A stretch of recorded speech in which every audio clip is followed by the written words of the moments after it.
Les amis, salut à tous. Aujourd'hui, nouvelle vidéo, nouveau vlog encore. Je sais, vous devez commencer à en avoir un petit peu marre des vlogs. Ça fait 3-4 que je vous en ponds là, comme ça d'affilée. Mais aujourd'hui, je voulais vraiment vous parler de quelque chose qui me tient à cœur. Quelque chose de politique, un petit peu entre guillemets. Pourtant, je fais pas de politique sur ma chaîne, mais là, c'est raccord avec le thème principal de ma chaîne, à savoir les voitures. Donc, je voulais vous en parler. Je voulais vous parler de quoi, les amis? Je voulais parler des ZFE. Vous avez déjà dû en entendre parler, puisque ça fait un moment qu'ils sont en place. Mais en 2025, il faut savoir que ces ZFE vont s'élargir, déjà pour commencer, et gagner en intensité, entre guillemets, si je puis dire. Alors, il faut savoir qu'il y a 30 villes qui vont mettre en place des ZFE à partir de janvier 2025. 30 villes, c'est les 30 villes françaises de plus de 150 000 habitants. Alors, 150 000 habitants, les amis, c'est très peu. Il faut savoir que, par exemple, c'est une ville comme Dijon ou Le Havre, voilà, des villes qui sont concernées et qui vont mettre en place des ZFE. Bien évidemment, les ZFE dans ces villes seront moins exigeantes que celles des grandes agglomérations comme Paris, Marseille ou Lyon, mais elles seront néanmoins présentes et excluront certains véhicules. Celles des grandes villes, à contrario, elles vont être encore plus exigeantes puisque en plus des véhicules critères 4, 5 et critères non répertoriés, je crois, il y aura les véhicules critères 3 qui seront également interdits de circuler dans les ZFE des grandes agglomérations.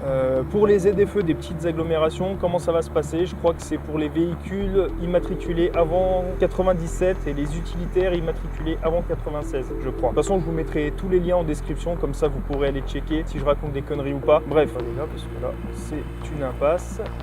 Faut savoir quand même que la première année, toute l'année 2025, là, il y aura une tolérance. Il n'y aura pas de contravention. Je crois que la contravention prévue par l'amende, prévue par l'État, c'est 68 €. Pour toute l'année 2025, il n'y aura pas de contravention.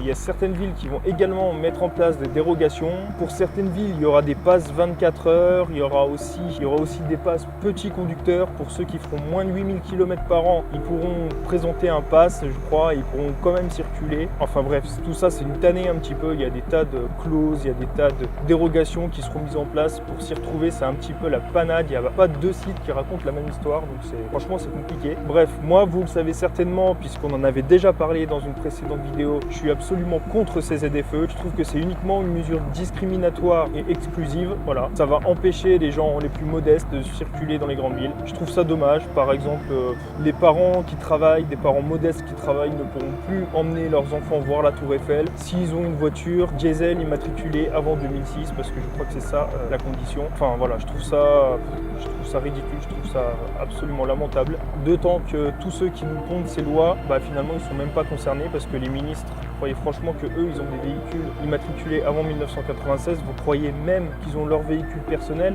ils ont des véhicules mis à disposition avec l'argent des Français, avec chauffeur s'il vous plaît. Donc ils sont absolument pas concernés, pour eux ça leur passe au-dessus de la tête tout ça. Et pour faire bien, pour se dire écologiste, ils nous pondent des lois comme ça. Donc des lois qui vont entraver les libertés des Français pondues par des Français qui ne sont même pas concernés. Je trouve ça un petit peu aberrant. Bref, dites-moi vous ce que vous en pensez. Ça se trouve vous êtes, certains d'entre vous sont pour. L'espace commentaire d'ailleurs est là pour en débattre. Mais voilà, moi je trouve que c'est une aberration, d'autant que la France, ramenée sur les émissions de CO2 totales mondiales, c'est 0,78% la France. Bon, voilà. Est-ce que c'est à nous de faire un tel travail pour améliorer la qualité de l'air mondial? Je ne crois pas, en sachant que les États-Unis c'est 15% et la Chine 27%. Par contre, on va rien faire pour limiter l'activité industrielle polluante de la Chine. Ça, on importe. Les produits chinois, ça, il n'y a pas de problème. Importez, vendez-nous les Chinois, allez-y, produisez, vendez-nous. Ça, il n'y a aucun souci. Par contre, les Français, vous, arrêtez de vous déplacer avec votre voiture parce que ça pollue. Pour qui on nous prend sérieusement? Je vous pose la question. Il faut savoir qu'entre 2018 et 2020, je crois, c'est 400 millions d'euros qui ont été envoyés par Paris en Chine pour l'aide au développement. 400 millions d'euros pour la Chine, en fait, pour qu'ils se développent, pour soutenir leur industrie ultra polluante. Quand nous, on va nous demander d'arrêter de circuler avec notre voiture. Voilà dans quel pays on vit. Voilà un petit peu l'attitude de nos dirigeants. Vous l'aurez compris, moi je trouve que c'est une aberration absolument totale. Ça me saoule, franchement, je suis pour mettre en place une mesure, moi d'ailleurs. Pour tous ceux qui ont voté et proposé cette loi, je suis pour leur mettre une ZFE dans les campagnes. Parce qu'il y en a plein d'entre eux qui ont des maisons secondaires, qui ont des résidences secondaires dans nos campagnes.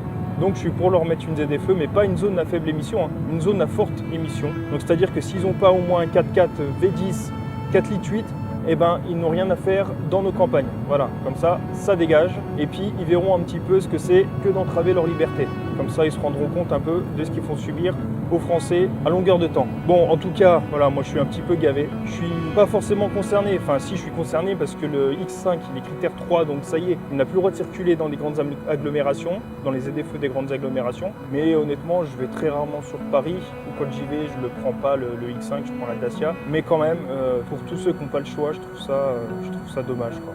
Voilà ce dont je voulais vous parler un petit peu aujourd'hui les amis. Encore une fois, dites-moi ce que vous en pensez dans l'espace commentaire. Profitez-en pour vous abonner à la chaîne si ce n'est pas encore déjà fait. D'ailleurs, l'année 2025, c'est mon année. Il y a plein de choses qui arrivent les amis sur ma chaîne là. Il y a plein de nouveaux projets. Donc c'est le moment ou jamais de vous abonner si vous voulez rien louper de tout ça et d'activer la cloche des notifications. Voilà, je vous remercie d'avoir suivi cette vidéo. Je vais vous laisser ici vous dire à très vite pour une prochaine. Portez-vous bien, gardez la santé les amis, surtout c'est hyper important. Ciao!